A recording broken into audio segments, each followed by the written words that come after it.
नमस्कार दोस्तों, स्वागत है आपका हमारे चैनल में जहां पर आपको स्टॉक मार्केट की लेटेस्ट न्यूज मिलती रहती है। दोस्तों आज हम बात करने जा रहे हैं यस बैंक में।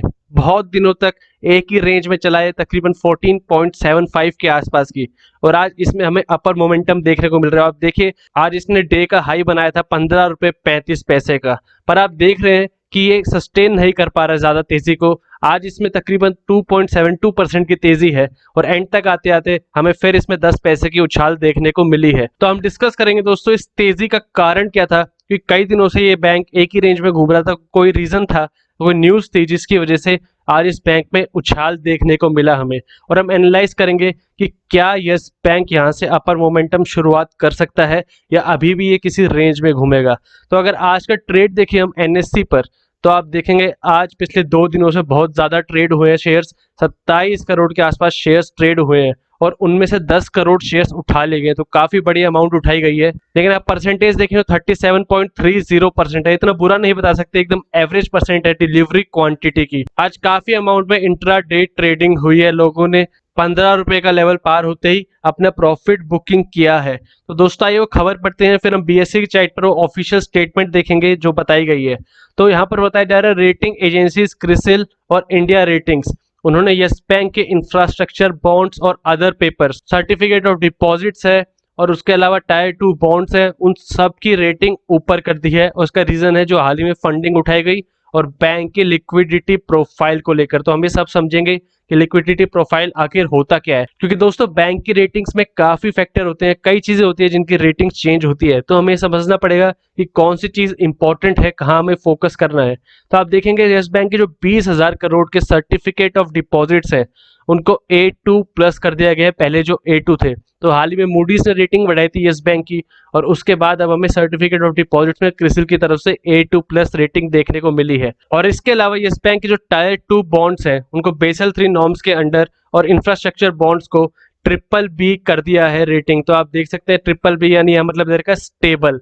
तो यस बैंक जो बैंक कोलैप्स होने वाला था उसमें अब स्टेबल रेटिंग्स आ रही हैं इसकी लिक्विडिटी रेशियोज में। और यहीं पर इंडिया रेटिंग ने भी यस बैंक की जो लॉन्ग टर्म इशूअर रेटिंग्स है, लॉन्ग टर्म बॉन्ड्स है, उनको BBB रेटिंग दे दी है BB माइनस से। तो दोस्तों BB माइनस के ऊपर लेवल होता है BB और उसके बाद BBB आता है। तो यहाँ आप देख सकते हैं एक और बढ़ोतरी देखने को मिल रही है। तो क्रिसिल की तरफ से बताया जा रहा है कि शॉर्ट टर्म रेटिंग में जो इम्प्रूव हुआ है उसका रीजन है, एक तो बैंक की फंडिंग ज्यादा हुई, आप जानते हैं एफपीओ उठाया गया है, आरबीआई ने पैसा डाला है इसमें, एसबीआई ने डाला है। और दूसरा liquidity profile of the bank, यानी बैंक के पास अभी इतने लिक्विड एसेट्स हैं, ऐसे एसेट्स हैं जिनसे जल्दी से बैंक कैश ला सकता है किसी फाइनेंशियल प्रॉब्लम की सिचुएशन में। तो यहाँ पर कैलकुलेशन फॉर्मूला होता है, वो हम डिस्कस करेंगे, और उसके बाद यहाँ पर रेटिंग बढ़ा दी गई है। और एक और इंपॉर्टेंट चीज, बैंक का जो डिपॉजिट बेस है वो ग्रेजुअली इंक्रीज हो रहा है, लगातार इंक्रीज हो रहा है। तो एक और इंपॉर्टेंट बात है, आप जानते हैं बैंक ने 11.4% इंक्रीज किया था अपना डिपॉजिट जब लास्ट रिजल्ट आए थे। तो यहाँ पर उम्मीद दिखा रही है क्रिसिल, यही रेटिंग अब कंटिन्यू रहने की उम्मीद है। और इसके साथ ही यस बैंक ने हाल ही में बताया था कि उन्होंने 35,000 करोड़ ऑलरेडी पे कर दिया है 50,000 करोड़ में से। तो यहाँ जानते हैं, यहाँ में साफ दिख रहा है कि बैंक का डेप्ट और कम हुआ है। तो ये भी इन रेशियोज में फर्क डालता है, यहाँ से रेशियोज इंप्रूव होते हैं। जैसे किसी कंपनी का, किसी बैंक का डेप्ट कम होता है तो हमेशा एक पॉजिटिव संकेत होता है। और इसके अलावा बैंक की लिक्विडिटी कवरेज रेशियो ये इंप्रूव हो गए कुछ मंथ्स में। तो यहाँ पे 114% बताई जा रही है जून 2020 में, और देखिए मार्च 2020 में क्या थी 37%। तो इतना बड़ा उछाल, और इसमें एक ही रीजन है दोस्तों, जो एफपीओ से पैसा उठाया गया है और जो एसबीआई और आरबीआई ने हाथ बढ़ाया। तो ये जो अमाउंट्स उठाए गए हैं दोस्तों इतनी इंपॉर्टेंट है कि बैंक अगर आगे सर्वाइव करता है तो इनको ही याद रखा जाएगा। यही 2-3 चीजें थी जिन्होंने बैंक को आगे सर्वाइव करने में हेल्प की। तो हम एलसीआर देख लेते हैं क्या होता है। दोस्तों एलसीआर होता है लिक्विडिटी कवरेज रेशियो, और ये वो प्रोपोर्शन होता है जो बैंक के हाईली लिक्विड एसेट्स होते हैं। हाईली लिक्विड यानी वो एसेट्स जिनसे बैंक जल्दी से कैश इकट्ठा कर सकता है। और इसमें जरूरी नहीं कि बैंक के कैश रिजर्व्स हो, कुछ और एसेट्स होते हैं हर कंपनी के पास, हर बैंक के पास, जिनसे वो जब चाहे कुछ छोटे से समय में उनको पैसे में कन्वर्ट कर सकता है, ताकि किस दिन फाइनेंशियल प्रॉब्लम आ गई। जैसे आप जानते हैं कोविड सिचुएशंस में काफी प्रोविजंस रखने पड़ेंगे किसी लोन्स के लिए, तो यहाँ पर ये एलसीआर काम आते हैं। तो यहाँ आप देख सकते हैं शॉर्ट टर्म लिक्विडिटी डिस्ट्रप्शन, यानी छोटे समय के जो बीच में प्रॉब्लम्स आती हैं जब बैंक के पास कैश नहीं होता, तो यहाँ से बैंक कन्वर्ट कर सकता है अपने कैश के लिए। इसका फॉर्मूला होता है हाई क्वालिटी लिक्विड एसेट्स, जो हमने डिस्कस किया, वो एसेट जिनको जल्दी से पैसे में कन्वर्ट किया जा सकता है, divide by total net cash flow. तो इसकी अमाउंट 114% दिखाई जा रही है, यानी नेट कैश फ्लो से भी ज्यादा है HQLA। तो एक अच्छी बात है दोस्तों बैंक के लिए। बताया जाता है तकरीबन 80% की नॉर्म्स है, 80% की रेगुलेशन है, 80% होना चाहिए बैंक के पास, पर यहाँ पर 114% दिखाई दे रहा है। तो इस समय साफ पता लग रहा है कि बैंक के हाई क्वालिटी लिक्विड एसेट्स बढ़ रहे हैं। जून 2020 में बैंक के टोटल डिपॉजिट थे 1,17,000 करोड़, जो थे 1,05,000 करोड़ मार्च 31, 2020, यानी लास्ट 3 मंथ्स में यहाँ में एक बड़ा इंक्रीज देखने को मिला है।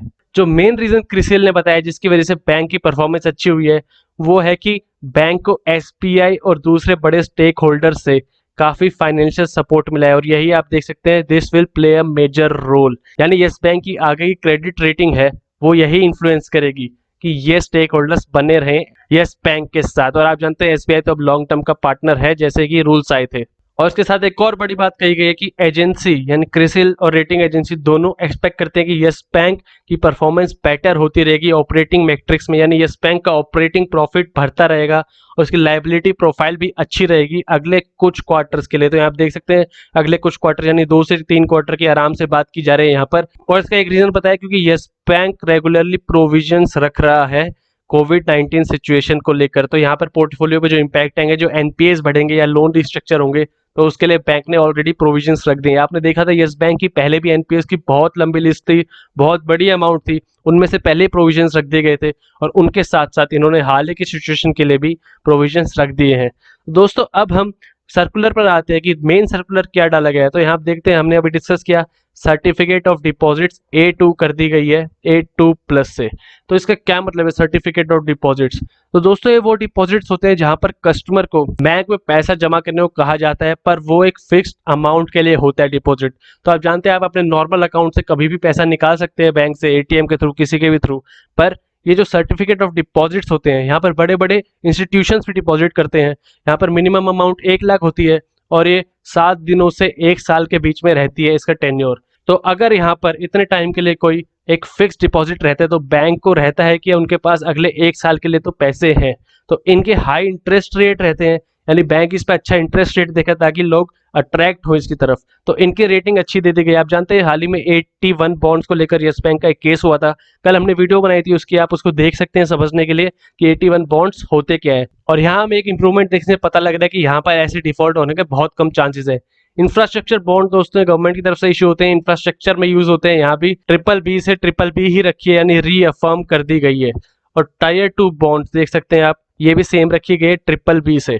और इंडिया रेटिंग ने भी इसकी इंफ्रास्ट्रक्चर बॉन्ड को BB- से BBB कर दिया है, और बेसल 2 टायर 2 बॉन्ड्स को B+ से BBB- कर दिया है। तो टायर 2 बॉन्ड्स होते हैं सप्लीमेंट्री कैपिटल, यानी वो कैपिटल पर ज्यादा रिलाय नहीं किया जाता, पर वो बैंक की बैलेंस शीट पर भी नहीं दिखेंगे आपको, पर वो ऐसे एसेट्स होते हैं जहाँ ज्यादा प्रॉब्लम हुई तो बैंक वहां से पैसे निकाल सकते हैं। तो इन पर ज्यादा रिलाई नहीं होना चाहिए किसी कंपनी को, इसलिए इनको टायर 2 बॉन्ड्स पे रखा गया है। तो यहाँ पर एक इंप्रूवमेंट से पता लग रहा है कि अगर ज्यादा ही गंदी सिचुएशन आ गई तो बैंक यहाँ से भी पैसे बाहर निकाल सकता है। तो इनकी तरफ से एक अच्छे डिटेल्ड एक्सप्लेनेशन दी गई है। तो वहां पर हम देख लेते हैं वीकनेस क्या बता रहे हैं। इन्होंने बताया कि यस बैंक में स्टेडी आउटफ्लो था कैश का, यानी आप जानते हैं जब यस बैंक की इश्यूज की न्यूज आई थी, लोग पैसे बाहर निकालने लग गए थे, फिर लॉकिंग पीरियड लग गया था, तो उसमें बताया जा रहा है कि ये एक रीजन है जिसे यस बैंक को अभी टैकल करना है। और मार्च 2020 तक इसका असर सबसे ज्यादा था, और दिसंबर 31, 2019 से मार्च 5, 2020 तक बैंक का डिपॉजिट बेस था, आप देख सकते हैं 28,000 करोड़ तक कम हो गया था। तो आप देख सकते हैं इतना गहरा लॉस हुआ था डिपॉजिट्स में, पर वो हमें इंप्रूव देखने को मिला है अभी हाल के रिजल्ट में। और जब मॉरिटोरियम पीरियड शुरू हुआ तो बैंक के विड्रॉल्स आप देख सकते हैं सिर्फ 13 से 14 दिनों में 2 हफ्ते के अंदर 30,000 करोड़ और निकाले गए बैंक से। ये सब है मार्च क्वार्टर के बाद, तो ये इन्होंने कंसिडरेशन में लिया है, और यहीं पर इंप्रूवमेंट की वजह से आपको रेटिंग्स में इंप्रूवमेंट दिखाई दे रही है। और दूसरा पॉइंट है वीक एसेट क्वालिटी। तो यहाँ पे एक इंप्रूवमेंट है, आप देख सकते हैं बैंक के NPAs 16.8% थे मार्च 21, 2020 को, तो सितंबर 30, 2019 में 7.4% थे। तो यहाँ आप देख सकते हैं एक स्टेडी इंक्रीज हुआ था, पर वहां पे अब स्टेबल बता रहे हैं 30,703 करोड़ पर रहते हैं इनके 30 जून 2020 को। और हमने अभी डिस्कस किया लिक्विडिटी एडिक्वेट यानी LCR इनका 114% है, जो 80% चाहिए होता है रेगुलेशंस के हिसाब से, और इन्होंने इसका आउटलुक स्टेबल कर दिया। अब इन्होंने बताया कि रेटिंग सेंसिटिव फैक्टर्स यानी क्या फैक्टर्स हैं जो अपवर्ड और डाउनवर्ड है इस बैंक के। तो अपवर्ड फैक्टर यानी इंप्रूविंग फैक्टर बताए जा रहे हैं कि डिपॉजिट बेस में स्टेबिलिटी आ रही है और रिडक्शन नहीं दिखाई दे रहा करंट लेवल से। आपने देखा अभी पीछे कितने बुरे एनपीएस थे बैंक के, तो वहां पर इंप्रूवमेंट और प्रॉफिटेबिलिटी आ गई। हाल ही में 45 करोड़ का इस बैंक ने एक प्रॉफिट दिखाया था। और डाउनवर्ड फैक्टर देखिए क्या बता रहे हैं, ये भी इंपॉर्टेंट चीज है। अब आप एक्सपेक्ट कर रहे हैं येस बैंक आगे इंक्रीज होगा, तो आपको देखना पड़ेगा कि क्या अपवर्ड फैक्टर है क्या डाउनवर्ड फैक्टर। तो इनकी तरफ से बताया गया है कि अगर कोई भी सिस्टमेटिक सपोर्ट फ्रॉम की स्टेक होल्डर्स, जैसे कि आरबीआई भी इंक्लूड किया उनमें, अगर वहां से येस बैंक पर हाथ हट जाता है तो एक इसमें डिक्लाइन हो सकता है इसकी रेटिंग्स में। और आप देख सकते हैं एसबीआई की ओनरशिप भी बहुत इंपॉर्टेंट है। तो आप जानते हैं एसबीआई और आरबीआई ने मिलकर बैंक को संभाला था, उसके अलावा एफपीओ में जो पैसा उठाया गया था। तो यहाँ पे अगर सपोर्ट हट जाता है, इसके चांसेस कम है, पर ये इन्होंने फैक्टर लिया है डाउनवर्ड फैक्टर्स में। और दूसरी बात सिग्निफिकेंट कॉन्ट्रैक्शन, तो इन्होंने ऊपर बताया अपवर्ड फैक्टर तो अभी है कि स्टेबल हुए डिपॉजिट बेस, पर यहाँ पर अगर कॉन्ट्रैक्शन दिखता है हमें आगे, क्योंकि आप जानते हैं इकोनॉमी स्टेबल नहीं है, लोगों को पैसे चाहिए अभी, तो वहां पर अगर हमें डिपॉजिट बेस में प्रोलॉन्ग पीरियड में कॉन्ट्रैक्शन दिखता है तो एक नेगेटिव बात हो सकती है। और कैपिटल एडिक्वेसी रेशियो जो अच्छे से मेंटेन कर रखा है बैंक ने, अगर वो मिनिमम रहा रेगुलेटरी रिक्वायरमेंट से काफी समय तक, तो वो एक डाउनवर्ड फॉल हो सकता है। तो बैंक को अभी 2 से 3 चीजें टैकल करनी है। एक, लोगों का ट्रस्ट बनाना है ताकि डिपॉजिट बेस बड़ा हो, और उसके साथ साथ अपने बैंक को वापस रिवाइव भी करना है। यहाँ पर इन्होंने की फाइनेंशियल्स देख रखे हैं, हम देखते हैं मेन चीज देखते हैं। हमने देखा था अभी 16.8% थे सितंबर में इनके एनपीएस, तो अब नंबर दिखा रहे हैं नेट एनपीएस के 4.96%। आप देख सकते हैं 17.3% ग्रॉस एनपीएस है, पर नेट एनपीएस होते हैं जो प्रोविजंस रखे जाते हैं उनके लिए, उनको माइनस कर दे तो आप देख सकते हैं 4.96, लगभग 5% के एनपीएस है बैंक के पास। तो ये टैकल करना पड़ेगा बैंक को। और प्रोविजन कवरेज रेशो आप देख सकते हैं 75.1% है, तो प्रोविजन कवरेज रेशो भी बढ़ गई है, ये भी एक अच्छी बात है। और टायर 1 कैपिटल एडुकेसी रेशो देखिए आप 13.5 है, तो 6% के आसपास थी, पर एफपीओ आने के बाद इसकी डबल हो गई थी तकरीबन। तो ये थे दोस्तों मेन पॉइंट, जो क्रेडिट रेटिंग इंक्रीज हुई है उसके आप यहाँ पूरी डिटेल पढ़ सकते हैं। बीएससी की साइट पर आपको यस बैंक के लेटेस्ट जो सर्टिफिकेट सर्कुलर डाला गया है वहां पर आपको मिल जाएगा, यहाँ पर आपको सारी डिटेल्ड इन्फॉर्मेशन मिलेगी। अब यस बैंक का अगर हम देखें तो आप देखिए आज काफी अच्छी खबर आई है। पहले एक अच्छी खबर आई थी, एलआईसी ने इसमें इन्वेस्ट किया था। उसके अलावा इन्फॉर्मेशन आई थी कि यस बैंक की रेटिंग मूडीज ने अपग्रेड किया, तो सीधा 2-3 दिन का अपर सर्किट लगा था। पर यहाँ आप देख रहे हैं लोग हिचक रहे हैं अभी इसमें ट्रेड लेने से, क्योंकि जो पहला एक अपर मोमेंटम होता है जब भी कोई कंपनी नई शुरुआत करती है, आप जानते हैं यस बैंक ने एक हिसाब से नई शुरुआत की थी, तो वहां पर जो पहला रेजिस्टेंस होता है, पहला हाई होता है, वो एक बहुत स्ट्रॉन्ग रेजिस्टेंस होता है। और उसको ब्रेक कर देते हैं कंपनी तो अपवर्ड मूवमेंट देखने को मिल सकते हैं। पर आप देख सकते हैं यस बैंक ने ना ही अपना 14 रुपए का सपोर्ट और ना ही 17 रुपए का रेजिस्टेंस ब्रेक किया है हाल ही के दिनों में, इसलिए आपको यहाँ पर देख सकते हैं कि यहाँ पर हमें इसमें तेजी देखने को नहीं मिल रही है।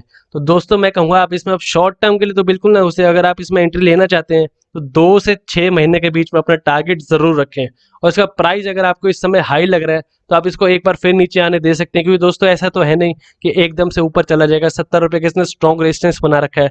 और दूसरी चीज कि इसकी एजीएम मीटिंग होनी है, वहां पर अगर अच्छी रिपोर्ट्स आती हैं, कुछ अच्छे बताया जाता है इसके बारे में, तब इसमें अपर मोमेंटम जरूर देखने को मिल सकती है। उसमें अभी 18 से 20 दिन बचे हैं। तो मैं कहना चाहूंगा दोस्तों आप शॉर्ट टर्म के लिए अब बैंक को ना लीजिए, क्योंकि आपको 5 से 10% का प्रॉफिट भी हो जाएगा, पर उसके बाद फंस जाते हैं ज्यादातर लोग जब एकदम से 1 या 2 अपर सर्किट लगते हैं।